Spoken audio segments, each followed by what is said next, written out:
Shabbat Shalom Umvorar Vepurim Be'ezrat Hashem Mazé Sameach Lekol Am Israël, le sourire sur le visage, l'espoir dans le cœur pour la libération de tous nos otages, la protection de tous nos soldats Be'ezrat Hashem Itbarach et surtout la Géoula, car dans chaque génération il y a Mordechai et Esther qui sont là pour nous, dont les initiales de Esther sont Aleph et l'initiale de Mordechai c'est Mem, qui sont les initiales de Eliaou Mashiach. Ils viennent sous d'autres formes, mais leur but est le même, nous donner la possibilité d'être enfin unis, sereins, de vivre dans la paix, la réelle paix, celle où les lumières brillent dans toutes les demeures du peuple d'Israël. La reine Bezrat Hashem, pour ce Purim 2024 de l'ère vulgaire, qui est assez exceptionnel, parce qu'on a vécu depuis le 7 octobre, on peut dire, une situation qui a changé un peu le cours de l'histoire et qui nous ramène un petit peu à l'ordre, que on ne peut pas vivre sans Dieu. Aujourd'hui, on a tous les yeux levés vers le ciel et ce Purim a l'air plus propice que tous les autres parce que quelque part, eh bien, on fait Purim, mais on attend vraiment le très grand miracle, celui de la libération, celui de la fin d'une guerre et surtout celui de la délivrance finale pour ce Pessah. Amen. Parashat Hashavua et Parashat Vaikra, troisième livre de la Torah, et j'aimerais, avec l'aide d'Hachem, faire un parallèle entre la Megillat Esther, tellement plus importante que toutes les autres mitzvot de Purim, entre le Mishté, Matanot Levionim et Mishloach Manot, la Megillah est la mitzvah principale, comme la Gemara le dit dans Masechet Megillah.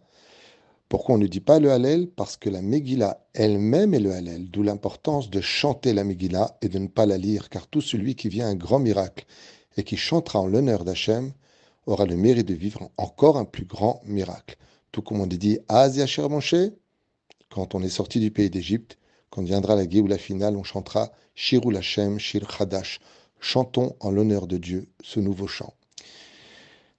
Vaikra est écrit avec un petit aleph qui vient faire comprendre que quand tu viens porter des sacrifices à Dieu, n'oublie pas qu'avant de tuer un animal innocent pour payer tes fautes à toi, sois humble, fais-toi petit, à l'image de ce petit aleph.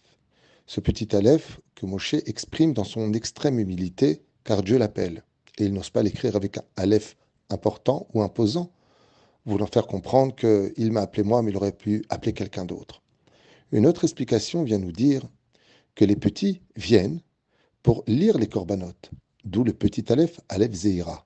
Car tout comme les enfants sont purs, n'oublie pas que d'avant d'apporter un sacrifice, fais d'abord tes chouvas.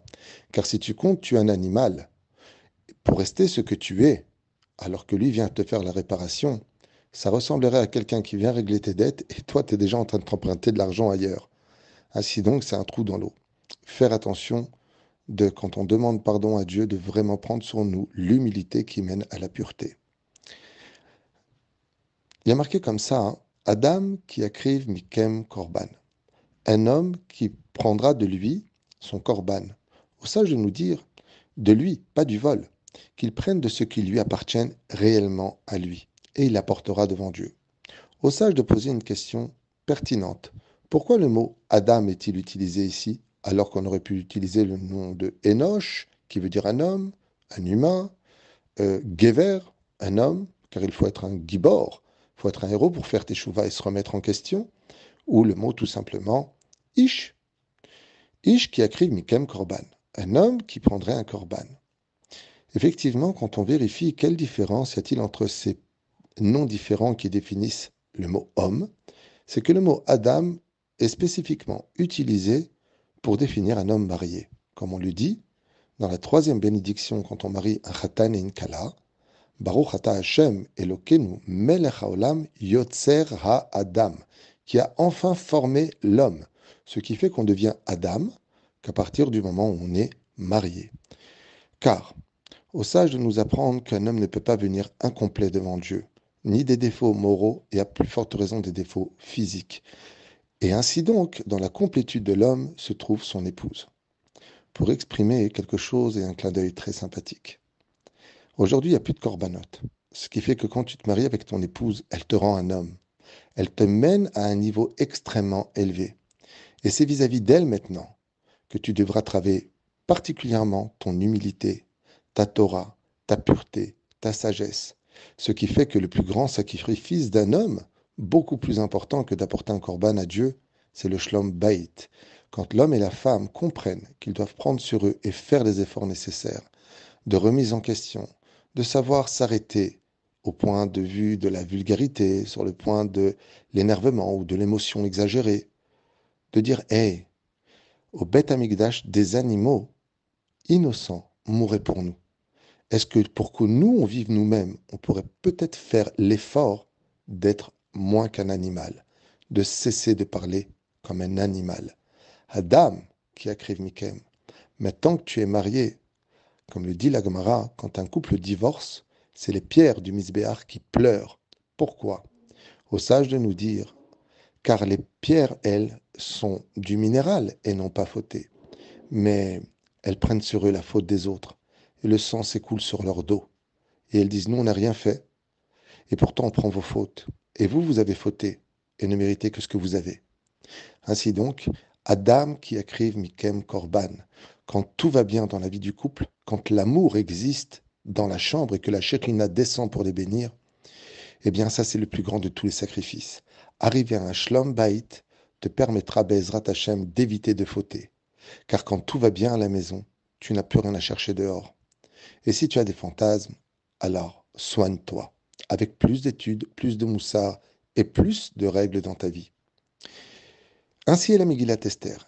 Elle commence par la grande histoire d'amour entre Achashverosh et Vashti. Et puis voilà que Vashti ne se comporte pas avec respect vis-à-vis d'Achashverosh. Elle est mise à mort.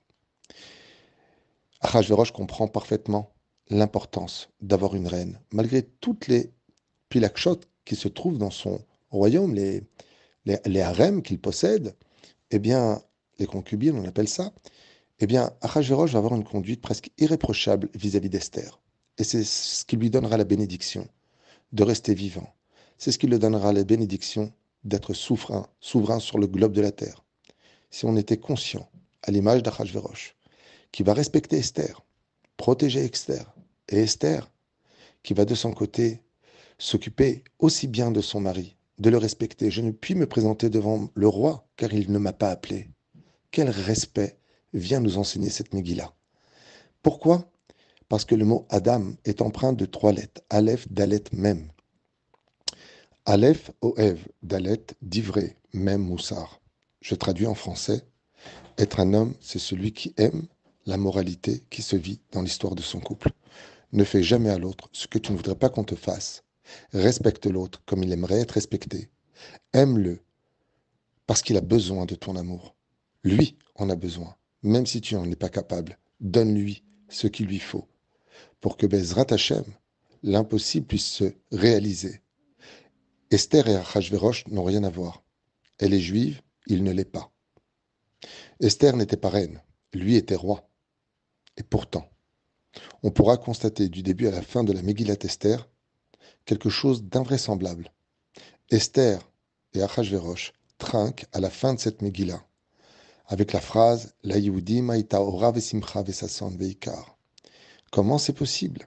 Car quand l'amour existe vraiment, que le respect est présent, eh bien même l'impossible peut devenir possible. Le cas d'Esther avec Achashverosh est un cas exceptionnel puisque ce n'est pas Esther elle-même qui allait vers lui, c'était une espèce de démon qui la représentait. Mais malgré tout, la Megillah nous fait un clin d'œil sur 2 personnages pour nous dire que le plus beau korban qu'on puisse apporter à Hachem, c'est de lui dire Hachem, chez nous à la maison, il n'y a que de la lumière. Shabbat Shalom, Umvurach.